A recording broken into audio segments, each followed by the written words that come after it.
economic growth and decent work. The story of the world's economic growth is like a fascinating adventure novel filled with ups and downs. The world's economic future is a bit foggy. Some experts predict things will keep growing slowly, while others worry about a slowdown. There are bumps in the road, like high prices, rising borrowing costs, and fights between countries. On the bright side, some areas like tech and green energy might keep growing, and new innovation and a focus on climate change could create fresh opportunities.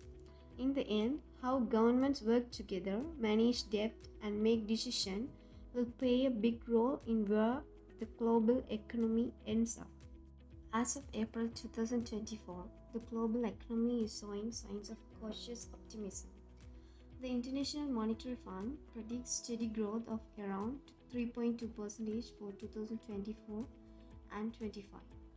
This is a positive continuation from 2023's performance.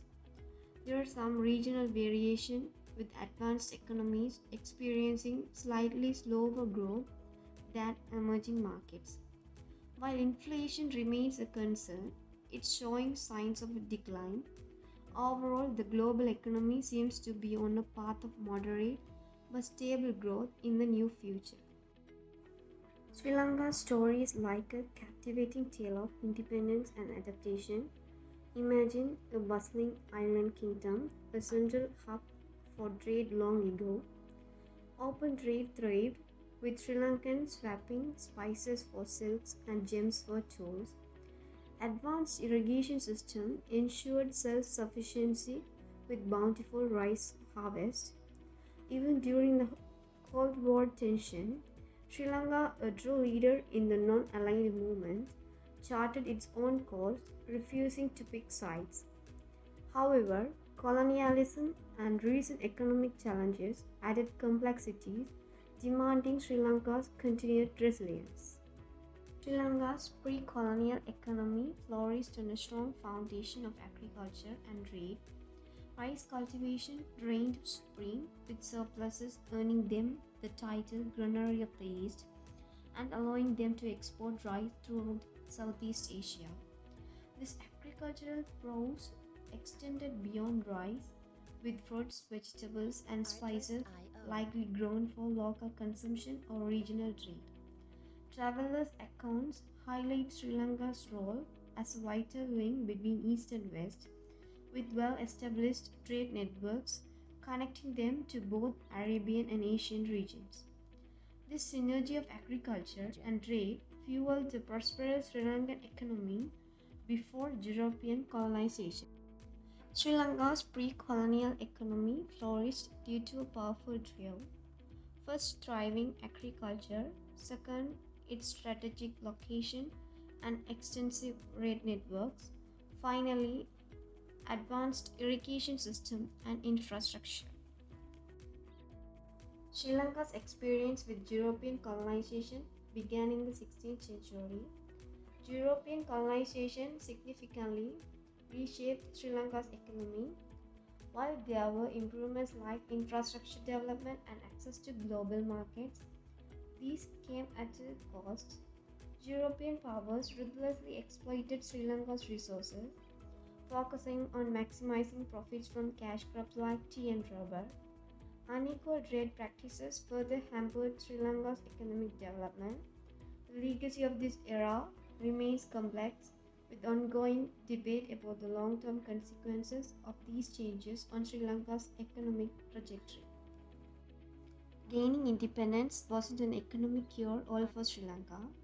While they inherited a stable foundation, their economy remained heavily dependent on colonial-era plantation for tea, rubber, and coconut. Diversifying beyond these cash crops became a constant challenge throughout the later half of 20th century. Efforts were made in 1960 and 70, even with a temporary boost from rising commodity prices.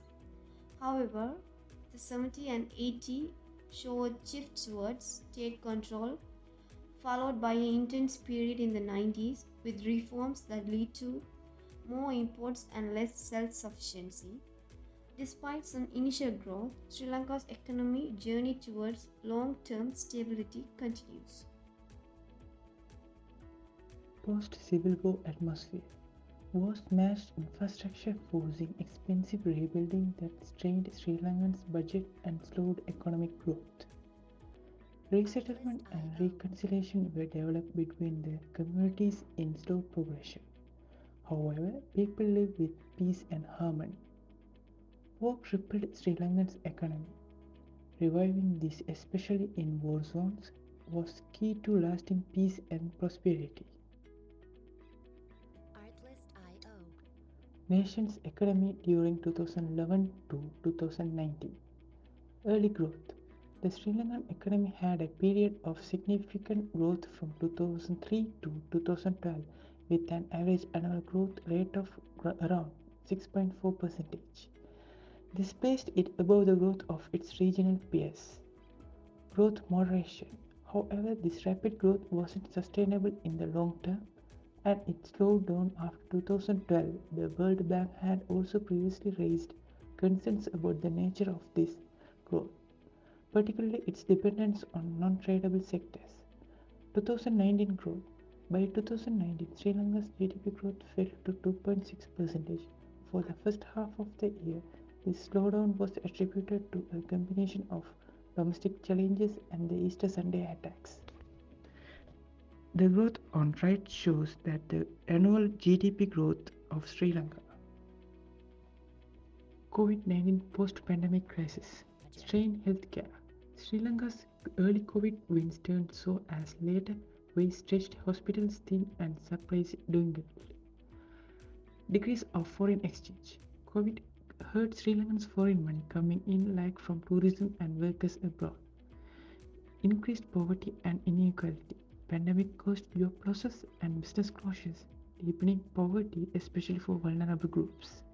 Education disruption.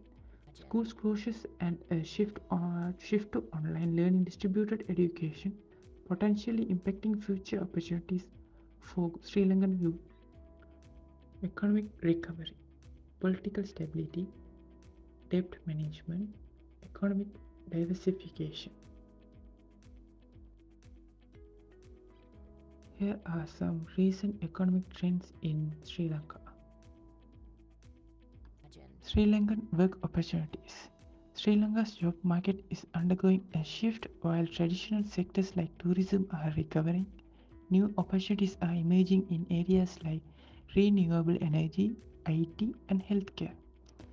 Adaptability and digital skills are key for success, and the rise of the gig economy offers flexibility for some.